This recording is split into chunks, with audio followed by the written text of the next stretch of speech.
Is it good? We're good to go? Yes. Cool.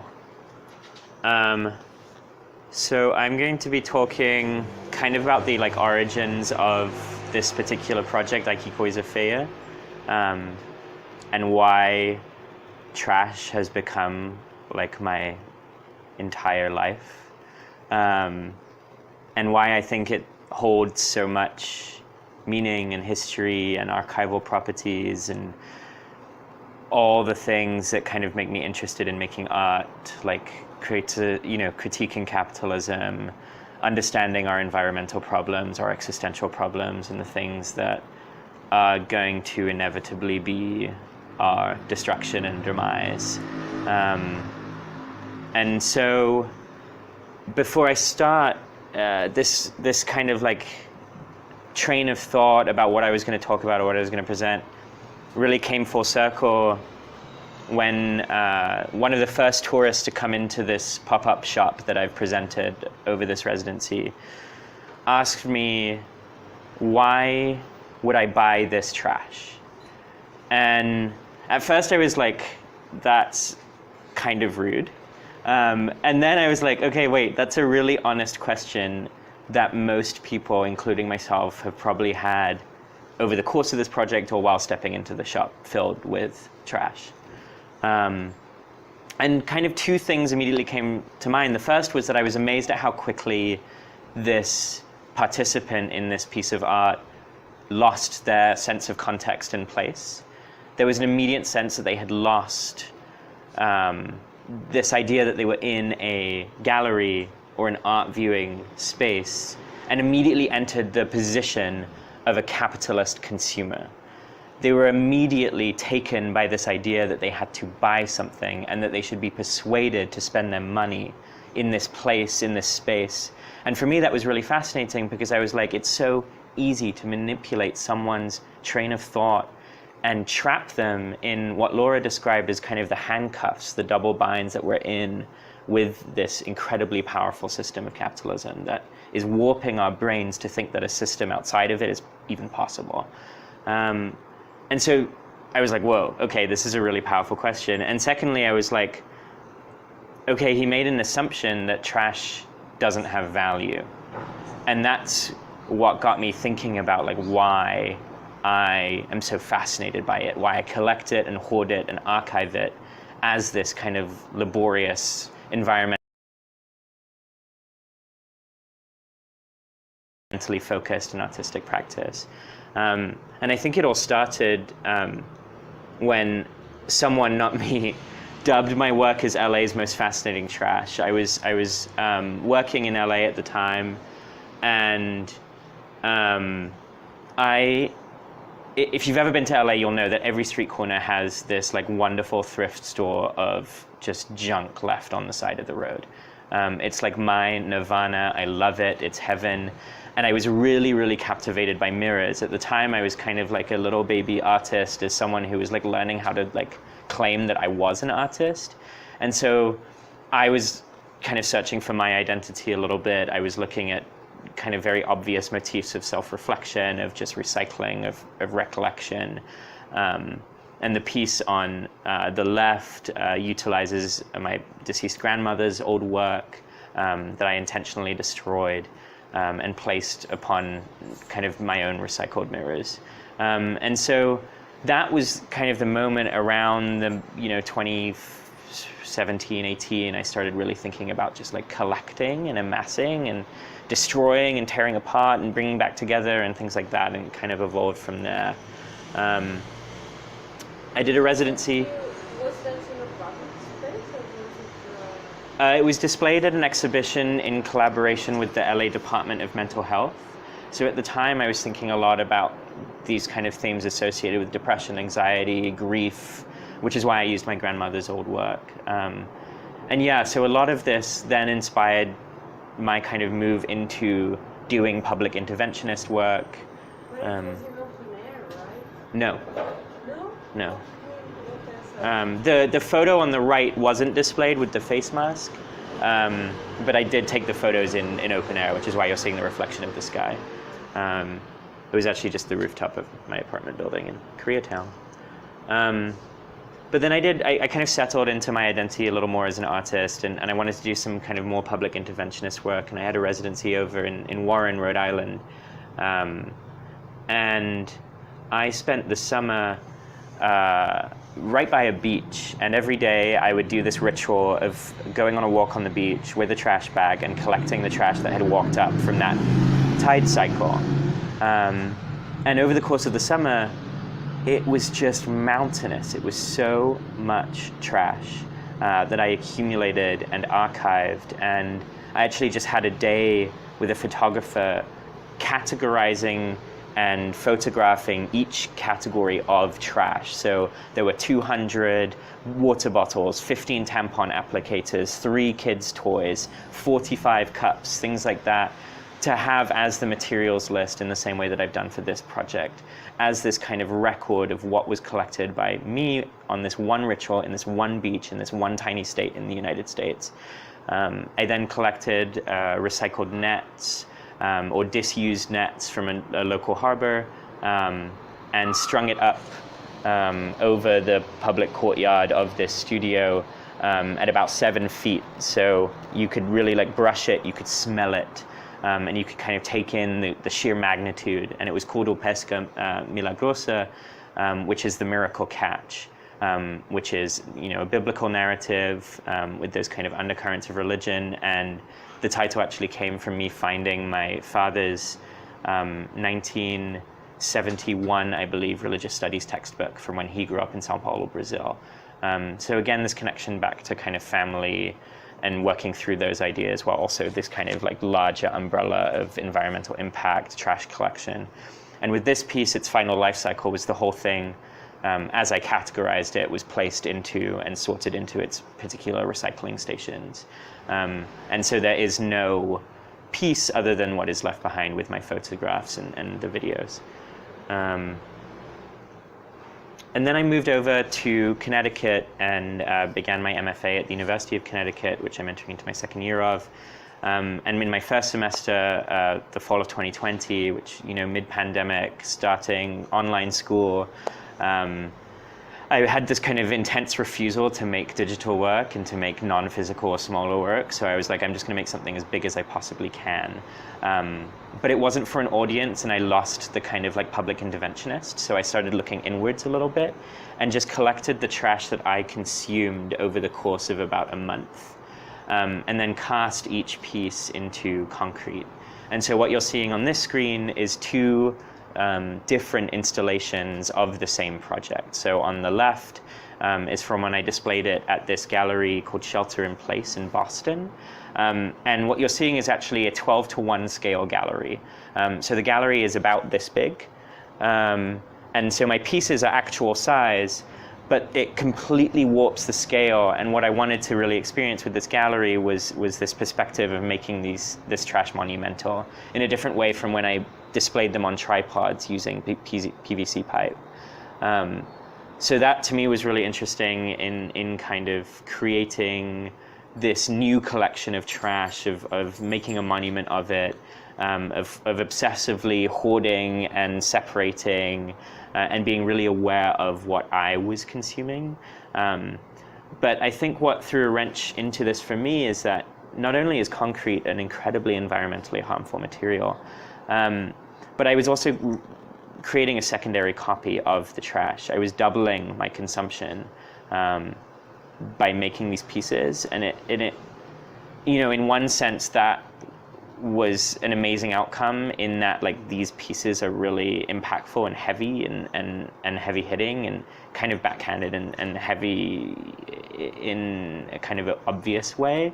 And so I wanted for the project after to kind of take a step back and kind of think about what I was doing to the pieces themselves.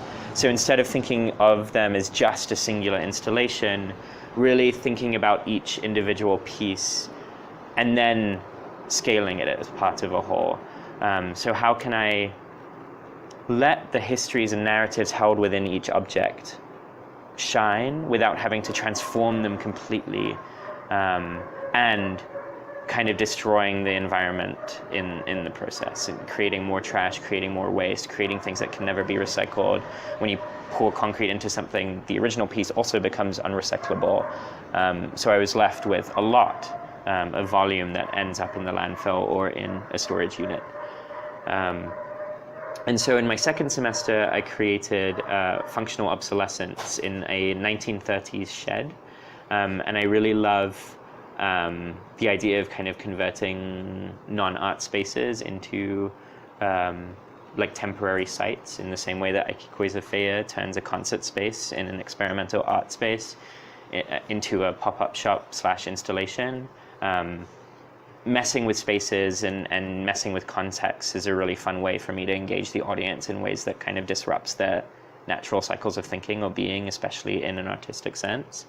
So for functional obsolescence, I collected objects that were just on this property site. So from the basement, from the shed, from the yard, from the house, from construction, from deconstruction, from demolition, and curated them in a way, and hopefully the screen is easier to see, but it was really, really dark, and curated in a way that didn't touch the objects at all. I left them as is. I didn't clean them. I didn't brush them. I simply archived them. And again, had a photographer for this project come in and photograph every single thing. And I've left a lot unresolved with this project. I have most of the pieces that were displayed on the shelves and various places. And then all the kind of like house demolition stuff ended up either being recycled or thrown away and kind of completing its life cycle after experiencing this last revival of meaning making or display in a kind of like archival or museum format, and less of a kind of contemporary art white wall gallery format. And so I imagine actually with the pieces that I kept, especially the ones that you're seeing on the shelf, like the doorknob and the piping and things like that, that they are going to go through a new transformation in the coming year. I'm going to be working a little bit more with ceramics, and I'm looking forward to kind of using more recyclable materials, mud, earth, clay, things of that nature, to see how I can transmute or do some alchemy to these things, take the shelves out of the shed that is on its way to demolition and is literally caving in on itself, and again twisting the context while keeping the form of the objects of this trash, of these discarded goods, and still allowing them to possess their old histories while being given a new life, being given new breath. And all of that leads me to here somehow, where I came in with a totally different idea and I wanted to do something on COVID, and I got here and I was like, absolutely not. I don't want to think about it anymore. No one does. And inevitably found myself on my walks, being a tourist in Lisbon, looking at the street and being like, whoa, look at this trash, isn't it cool? And then coming up with this kind of weird hodgepodge of idea of collecting, of transforming, of occupying a space as a tourist, non-tourist, and really kind of leaning into the way of a mass consumer, the way of a capitalist consumer, and transforming this trash to provoke questions like the one that I got right at the beginning of the installation. Why would I buy this thing? Which was so loaded and so wonderful. And to have people come in and be so affixed on buying, and to come in and enter this space and have to rationalize why they're leaving without buying an object. You know, I had one who said that they came with too much luggage so they couldn't purchase, or, you know, oh, we'll be back. Which is like such a fascinating thing to me, because again, we're in a gallery. People know we're coming into an artistic space. I don't think I've ever been to an art show and rationalized to the person at the front desk why I'm leaving, or why I'm not buying a piece of art. And so to be able to have like kind of disrupted that mindset has been a really wonderful journey, while keeping the kind of original form of the trash, and using recycled materials, which is leftover paper mostly from Zaratan itself, as the primary medium of transforming the object. And what I love about this is that the object is still actually underneath. So there's nothing that's been removed or taken away from the object, but it has been transformed, especially the ones that have a history of being transfigured already. So like a crushed can that may have been run over, or a pack of cigarettes that's been used heavily and crumpled up. They retain their narratives, they retain this externality that I was never a part of, but suddenly that I've injected myself in simply by picking it up off the street. And so this kind of like obsessive behavior of wanting to pick up everything that I see that's been discarded and nothing that's new or beautiful or pretty, and turning it into something that's supposed to be amazing and beautiful and art, is definitely part of this journey. But what I'm faced with now is I have the similar theme, right? It's always about collecting or archiving or hoarding, and it's always about the environment and capitalism on our kind of eventual demise, and staring down our demise in the face and looking at what we've done and what we're doing to the planet and to ourselves. But the delivery has been divergent every single time. And to me, I'm at a place right now where I'm like, is that a good thing? Does the site then always dictate the way that I present it? Was it a shop because I was feeling like a tourist here and I read some things and that's the way I want to take it? And was it nets in Rhode Island because I was surrounded by fishes?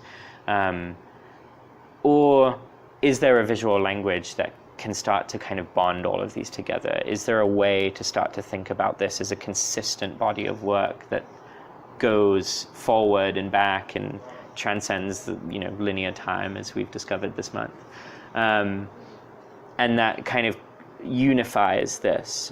So that's a problem that I've been thinking about, that I leave to you as well as you walk through the shop, and yeah, that's all I have to say about this. But if you have any questions, I'll happily answer them. Yeah. Of course, I was here during the reference process, and for me, something interesting is how you almost make the city your studio, in the sense of not being inside, spending more time outside and creating these rules of circulation. And this for me is something very interesting in I think contemporary art is a bit too detached itself, but with this idea of producing, as with Laura was coming up as a question, producing new objects to a world that is so overcrowded, overloaded of materials, of quantities, and suddenly, how can I displace also a bit my ego and really absorb the outside,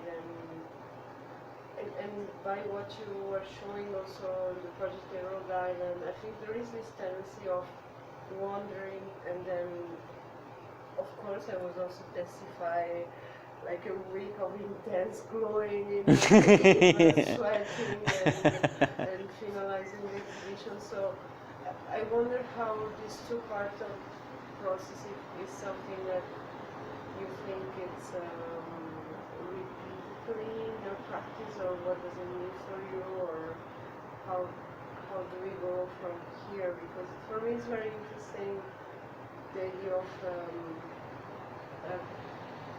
making the world a studio and not having this very old idea of authorship and an artist that is producing, and here there are also some play about signing. This joke with the authorship is also there. I think it's a good environment to bring this conversation up. Yeah. No, I appreciate that question. I think because in part I became an artist without a studio, my practice kind of immediately went in that direction. I did art in high school, and I'm grateful for kind of the like formal education I got as a teenager, but when I really considered myself an artist, it wasn't studio based, and so I looked out, and that's where I discovered LA's amazing collection of goods. and devastating, right? I say amazing because like it's like visually wonderful and like gets my gears going, but it's devastating to look at and to internalize in the same way that like looking at a beach filled with trash is both like this like magnificent and horrifying experience for me. And yeah, I grew up in a lot of places. I've lived in a lot of places now, and I continue to want to do that. And so I try and rely on whatever resources are available to me, and mostly those are kind of on these explorations. And then to like claim some semblance of like normalcy or ritual or sanity, I have to create these patterns.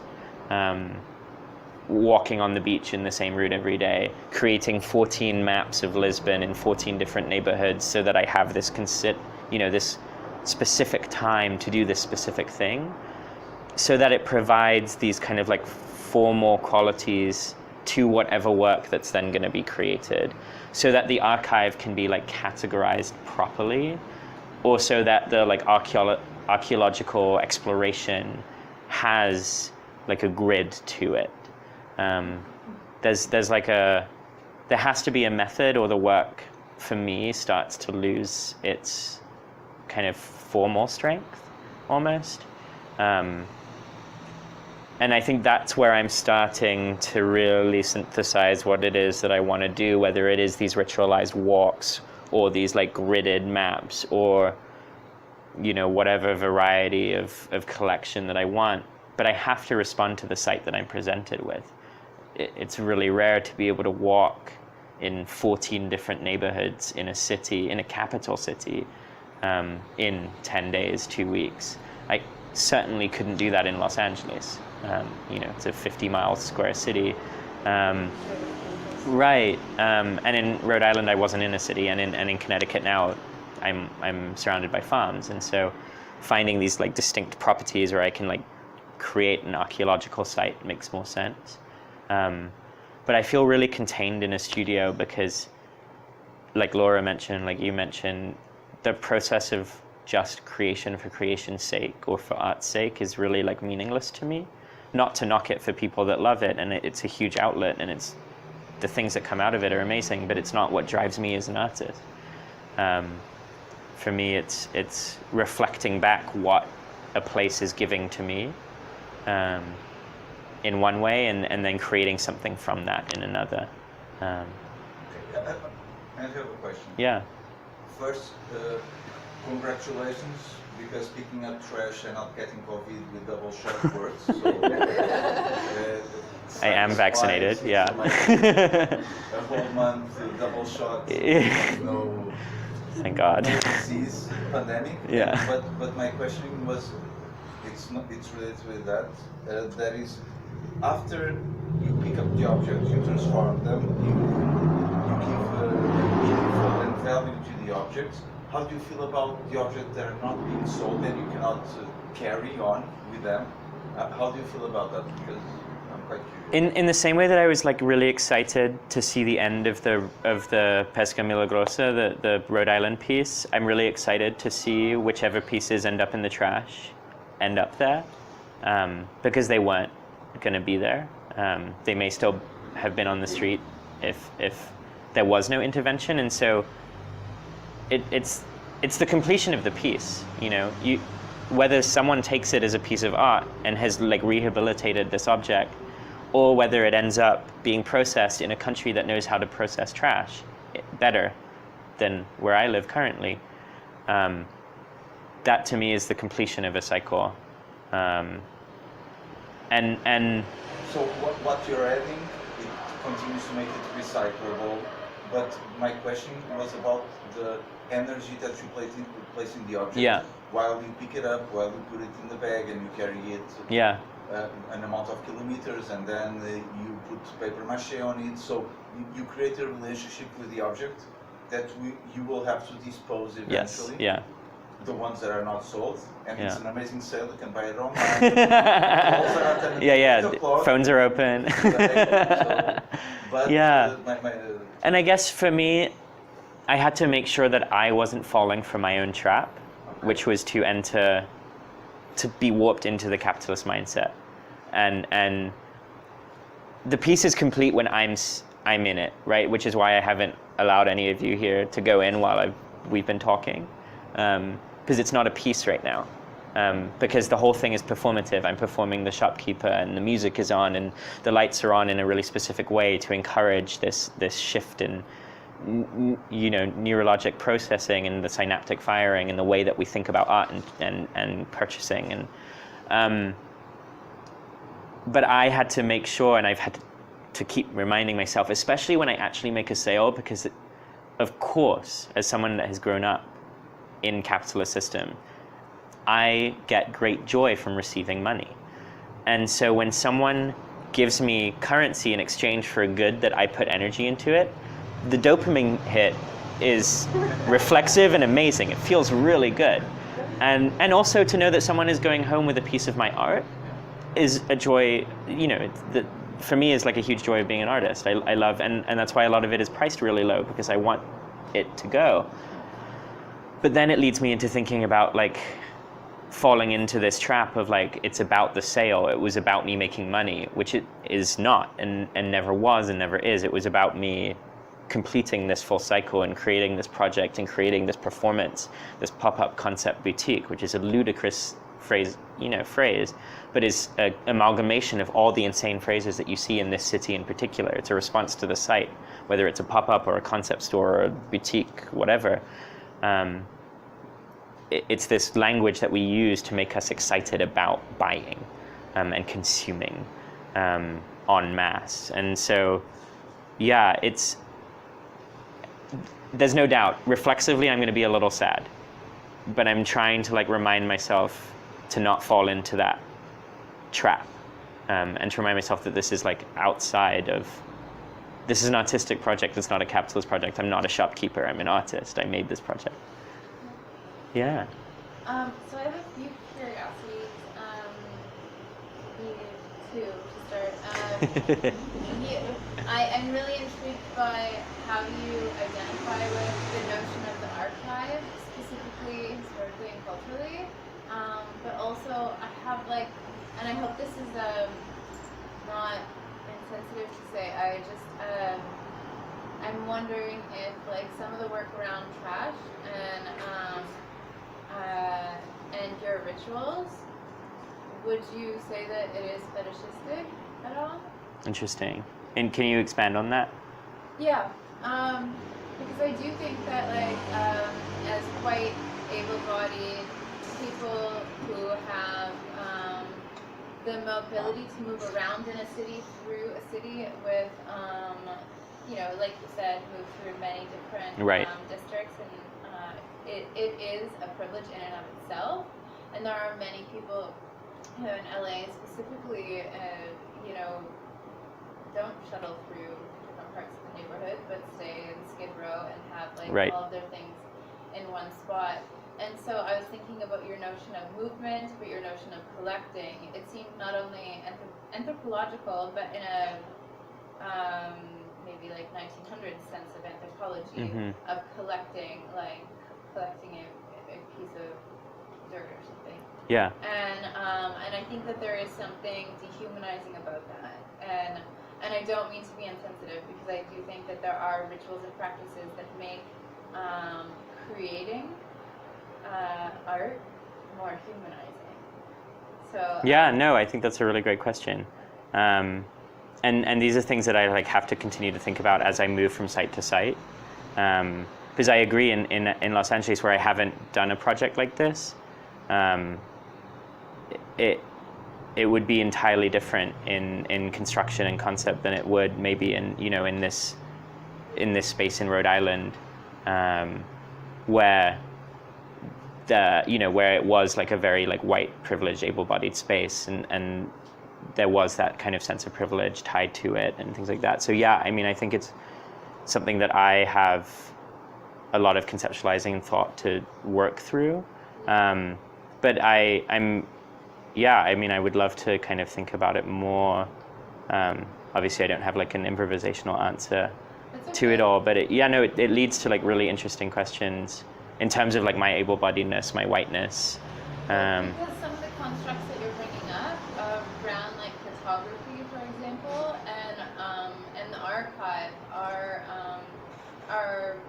very colonial Right. centric operations, and so to like create your own photography of a space that you're visiting is something that I find intriguing, because like, you know, we often think about walking, especially right now during the pandemic when we've been locked in, very therapeutic. Right. But I also wonder, like, you know, historically, like, you know, colonially, what does this mean in terms of an art project? Does it fetishize it? Does it bring value to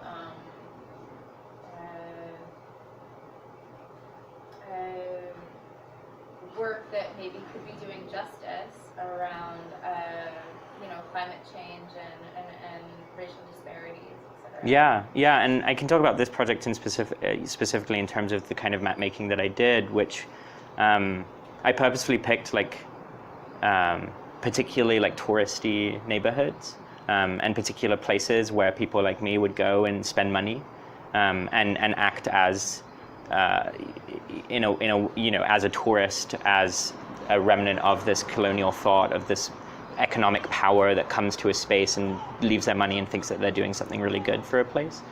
And my landmarks on each of these walks were either like famous shops, tourist shops, or like paid tourist sites. So there was a deliberate kind of way of going about these walks that placed me in the shoes of this person who was both me and not me, because I was invited here by, you know, an institution and part of the fabric of the culture of the city, but also me because I'm a visitor with significant environmental impact coming here in the first place in the middle of a pandemic. So yeah, I mean, I think for this one I kind of leaned into that identity of here I am, and this is what we do, and this is what I did, and this is the routes that I took. And I'm interested to explore the flip of that, which is more justice-oriented, more... Sorry, I was here during the whole residency, and it's, for me, it's amazing that in a place that brought a lot of colonizers to the world, sadly, like Portugal to Brazil to Africa, whatever, he's 27th generation afterwards from Brazilian ancestry, Portuguese, whatever, to come back in a residency and do the touristic turn. It's amazing because it's subverting, it's calling back to the colonizers, and the leftover is coming back. And the second thing that I think he was able to come back to go to all these places is, by chance, we are the fourth safe place in the world where you cannot have a gun, etc., etc. So in this sense, he can go in a lot of neighborhoods that would not be possible in even other European cities. So we are in like a special bubble of the colonizers that went to the world doing shit, then a back wave, and then by chance being a safe country. The southern poorest country Also. of Europe. Like, it's not just, I was thinking about, I remember a book from Alfonso that is called Artists as Ethnographies, and I really believe being an artist nowadays can be much more focused about the process, and I think maybe not all the content that Thomas has brought up with his work are on display. I think the process was very, very deep, but I do understand your idea of fetish, or also we can even add by taking the trash, wash it and material, we are also consuming a bit again to re-put in the market. I mean, there are so many things that can be fetishized, but I think something is missing here is how he was really trying to map the city in a way about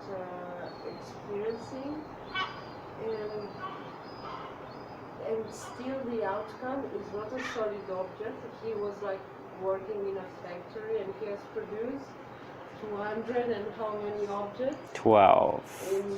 in a few days. Like he was not celebrating the object as I've made a new sculpture.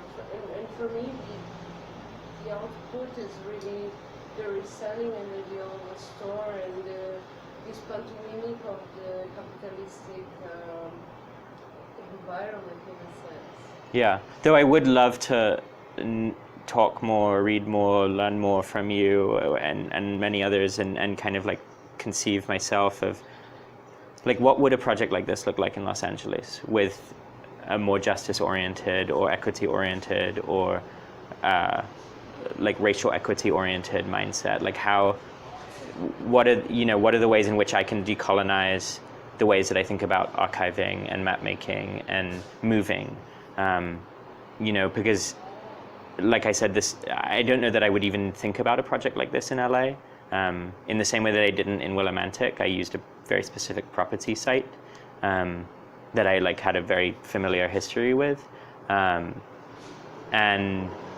so yeah, I think for me it's about negotiating each site as an independent object, and I think that leads me to then think on this question of similar themes and different deliveries, is that it really is going to kind of, a lot of this has to be really site respondent.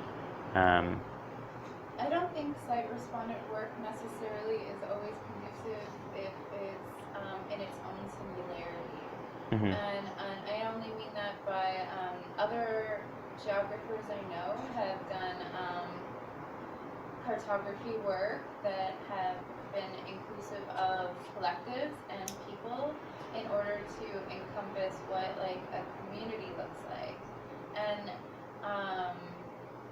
yes, there's there's obviously historical origins and stuff to like Chiado or Alma or something like that, but what are like the cultural implications and the disparity or poverty that like happens to them? And like obviously maybe that's not a part of your project. Right. Yeah. Like, yeah. No. Everything has so much more that can be. Because like creating a elf is a colonial project. Right. Historically, and I think there's something that if we're going to decolonize maps and decolonize how we understand space, we do it through the collective rather than through the singularity of one person's perspective. Yeah. But that, yeah. Yeah.